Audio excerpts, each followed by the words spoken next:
بسم اللہ الرحمن الرحیم۔ آج کی اس ویڈیو میں مبیّن صیغہ اور اس کی تعلیل کے متعلق بتایا جائے گا کہ یہ صیغہ کون سا ہے اور اس میں تعلیل کیا ہوئی ہے۔ تو اگر اس میں صیغے کی بات کی جائے تو اس میں دو احتمال ہیں کہ یا تو اس میں مفعول کا صیغہ ہے یا اس میں ظرف کا صیغہ ہے۔ دونوں صورتوں میں باب ایک ہی ہوگا، اجبف یائی باب داربا کے وزن پر، یعنی با یبیو، تو اسی سے اس میں مفعول مبیّن آتا ہے، اس میں ظرف بھی مبیّن آتا ہے۔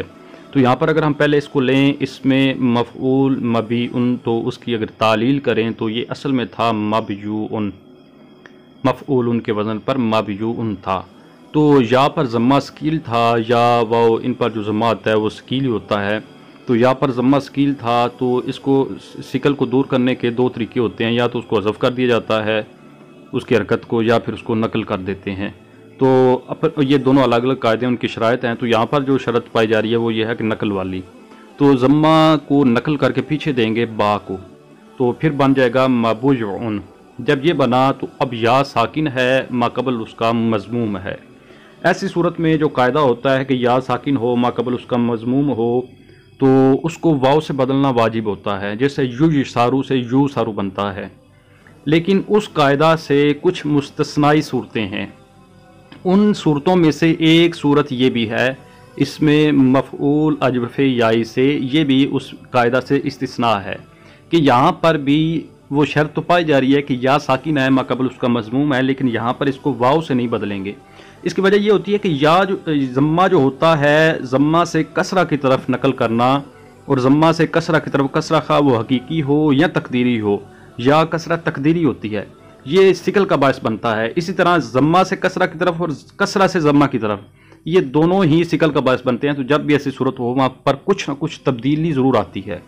تو یہاں پر اب قاعدہ کے مطابق تو واو ہونی چاہیے تھی، تو اگر ہم واو بدلتے تو پھر بڑی خرابی آنی تھی کہ اس نے بن جانا تھا مبوءن، یعنی التقاء ساکنن ہوتا تو پھر اس نے بننا تھا مبولن، مقولن بھی اسی وزن پر ہے، مبوءن بھی اسی وزن پر ہونا تھا، تو پتہ ہی نہیں چلنا تھا کہ اس میں واوی کون سا ہے یا کون سا ہے۔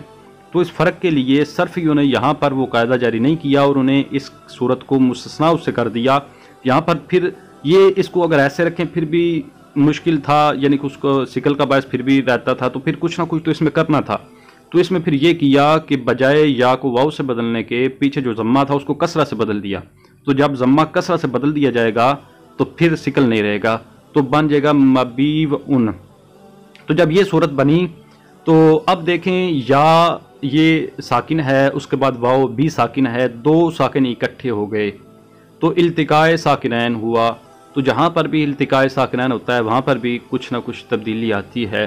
تو پھر اگر التقاء ساکنین کی دو قسم ہوتی ہیں، علی حدہ اور علی غیر حدہ، تو التقاء ساکنین علی غیر حدہ ہو تو اس میں پھر اگر پہلا ساکن مدہ ہے تو وہ گر جاتا ہے، یہ پکا قاعدہ ہے۔ لیکن اس میں سے بھی پھر تین صورتیں ایسی ہیں جو اس سے مستثنیٰ ہیں۔ اس مستثنیٰ سے مراد یہ ہے کہ اس میں پہلا ساکن مدہ جو ہے وہ سب کا اتفاق نہیں ہے کہ وہ گرے گا، بلکہ اس میں اختلاف آ گیا ان تین جگہوں پر۔ ان تین میں سے ایک یہ بھی ہے۔ اختلاف کیا ہے؟ اختلاف یہ ہے کہ بعض کہتے ہیں کہ اس مدہ ساکن کو گرائیں گے، بعض کہتے ہیں کہ نہیں، مدہ ساکن کے بعد جو آگے ہے دوسرا ساکن اس کو گرائیں گے۔ تو اس میں اختلاف ہو گیا۔ جو صرفی کہتے ہیں کہ اس مقام پر پہلے جو مدہ ساکن ہے یعنی یا ہے اس کو حذف کیا جائے گا، تو ان کی دلیل یہ ہے کہ لأن الواو علامۃ والعلامۃ لا تحذف، کہ جو دوسرا ساکن ہے جو کہ واو ہے وہ علامت ہے اور علامت کو حذف نہیں کیا جاتا، یعنی اصل میں مبیوءن پر التقاء ساکنین کی بات ہو رہی ہے نا، تو اس میں پہلا ساکن تو یا ہے، دوسرا ساکن جو واو ہے، تو صرفی کہتے ہیں کہ واو علامت ہے، اس میں مفعول کی علامت ہے اور علامت کو حذف نہیں کیا جاتا۔ تو ان کی یہ دلیل ہے، جب اس کو حذف نہیں کریں گے تو پھر پہلے کو حذف کریں گے جو کہ یا ہے، تو جب یا کو حذف کریں گے تو پھر بن جائے گا مبیوءن۔ تو جب مبیوءن بنا، اب واو ساکن ما قبل مکسور، قاعدہ ہے کیسی صورت ہو تو واو کو یا سے بدلتے ہیں، تو اس کے بعد پھر مبیوءن ہو گیا، تو اب ہماری مطلوبہ صورت بن گئی۔ اس کے بعد اگر دوسرے کی طرف چلیں کہ التقاء ساکنین میں جو اختلاف ہوا تھا، تو دوسرے جو لوگ ہیں ان کے دلائل کی طرف چلیں تو اس میں وہ کہتے تھے کہ جو پہلا ساکن ہے اس کو نہیں حذف کریں گے بلکہ دوسرے کو حذف کریں گے۔ ان کی دلیل کیا ہے؟ ان کی دلیل یہ تھی کہ واو جو ہے نا یہ زائدہ ہے، وہ کہتے ہیں کہ لأنها زائدۃ والزائدۃ احق بالحذف، وہ کہتے ہیں کہ واو زائدہ ہے اور زائدہ چیز جو ہوتی ہے یہ زیادہ حقدار ہے کہ اس کو حذف کیا جائے۔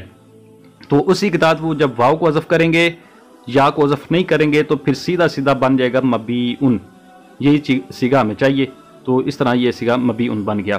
اس کے بعد اگر اس میں بات کی جائے کہ یہ اگر صیغہ ہو اس میں ظرف کا، تو اصل میں یہ بنتا ہے پھر مبیئن، کیونکہ ظرف یفعلو کا جو ظرف آتا ہے وہ مفعلن کے وزن پر آتا ہے. تو یہ ضرب باب ہے، ضرب یضرب ہے، اس کے وزن پر آتا ہے، تو اس کا اس میں ظرف آئے گا مفعلن کے وزن پر، یعنی مبیئن. اب یا جو ہے وہ مکسور ہے اور اس کا ماقبل ساکن ہے، تو یہاں پر بھی قاعدہ جاری ہو جائے گا نقل حرکت والا. تو یا کی حرکت نقل کر کے پیچھے دیں گے تو بن جائے گا مبیئن، اور یہی چیز صیغہ جو ہے یہی اس کی صورت جو ہمیں چاہیے. تو اس طرح مبیئن ہم نے بنا لیا، اس میں ظرف سے بھی اور اس میں مفعول سے بھی. تو اس کے ساتھ ہی اس ویڈیو کا اختتام ہوا. انشاءاللہ نئی ویڈیو کے ساتھ حاضر ہوتا ہوں، تب تک کے لیے اجازت. السلام علیکم ورحمۃ اللہ وبرکاتہ.